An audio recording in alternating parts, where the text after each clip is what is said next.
Hi. மத்தியானம் எல்லாருக்கும் வீட்டில் சமையல் வேலையெல்லாம் முடிஞ்சிருச்சா? எனக்கும் முடிஞ்சிருச்சு. ஆனால் ஒரே ஒரு வேலை மட்டும் பாக்கி இருக்குது. நான் உங்களுக்கு ஒரு கீரையை அறிமுகப்படுத்த போகிறேன். இந்த கீரையை நீங்கள் சாப்பிட்ருப்பீங்களான்னு தெரியல. இந்த கீரை யாராவது பார்த்துருக்கீங்களா? இந்த கீரையோட பேர் வந்து மணத்தக்காளி கீரை.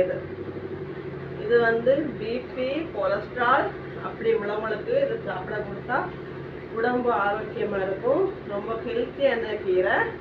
இது நம்ம கடையில எல்லாம் கிடைக்காது. இது நம்ம வீட்டு பக்கத்தில் இந்த குப்பை சைடு அந்த சைடெலாம் இது அதிகமாக வளரும். அது மழை டைமில் அதிகமாக வளரும்.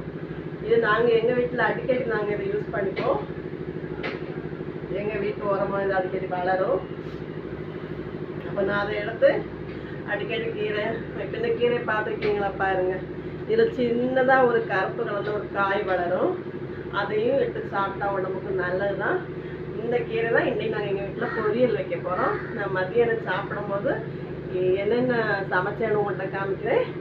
வீடியோ பிடிச்சிருந்தா லைக் பண்ணுங்கள், ஃபாலோ பண்ணுங்கள். பாய்.